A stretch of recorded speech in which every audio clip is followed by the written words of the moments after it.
મહેસાણાની Dudhsagar dairy વિવાદ મુદ્દે ચેરમેનની સ્પષ્ટતા. વાઇસ ચેરમેને એક્સપાયરી ડેટવાળો પાવડર જાહેર કરીને આક્ષેપ કર્યા. દૂધસાગર ડેરીના ચેરમેન અશોક ચૌધરીએ નિવેદન આપ્યું. ભારતમાં વેચવા માટે બનતા પાવડર ઉપર 18 મહિના એક્સપાયરી છે.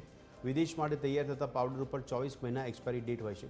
આ પછી પણ પાવડર પડી રહે તો તેના સેમ્પલ ફેડરેશનને મોકલવામાં આવે છે. પશુપાલકોની આ સંસ્થામાં એક પૈસાનું પણ ખોટું નથી થતું તેવું અશોક ચૌધરીએ કહ્યું. અમૂલ બ્રાન્ડમાં કોઈપણ જાતની બાંધછોડ ચાલતી નથી તેવું ડેરી ચેરમેન દ્વારા કહેવામાં આવ્યું. ડેરીને પોતાના સ્વાર્થ ખાતર બદનામ કરવાનું બંધ કરો, અશોક ચૌધરીએ કહ્યું. વર્ષોથી ગુજરાતના ખેડૂતોની સંસ્થા અમૂલ આ કામ કરી રહી છે અને ગ્રાહકોનો પણ ખૂબ મોટો વિશ્વાસ છે એના ઉપર. તો આ વિશ્વાસ અકબંધ રહે એના માટે અમૂલ પણ ખૂબ સજાગ હોય છે. મિલ્ક માર્કેટિંગ ફેડરેશન પણ ખૂબ સજાગ હોય છે. હું આ અત્યારે રિપોર્ટ પણ લાવ્યો છું એટલા માટે કે જે પણ બેચની તારીખ પૂરી થવા આવી હોય એનું અમારે ત્યાંનું સ્ટાન્ડર્ડ સેમ્પલિંગ થતું હોય છે.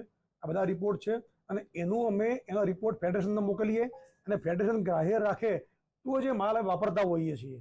એટલે આટલા કડક નિયંત્રણો વચ્ચે આ કામ થતું હોય અને છતાં પણ પોતાના રાજકીય સ્વાર્થ માટે આ રીતે સંસ્થાને બદનામ કરવાનું જે વાત ચાલે છે એ વાત બરાબર યોગ્ય નથી. કારણ કે આ 5 લાખ ખેડૂતોની સંસ્થા છે અને અમૂલ બ્રાન્ડ તો આજે ગુજરાતના 35 લાખ ખેડૂતોની સંસ્થા છે. તો આવો અમૂલ નામથી વેચાતો પાવડરને આ રીતે બદનામ કરવાનું જે વાત છે એ બિલકુલ વખોડી નાખીએ છીએ અમે.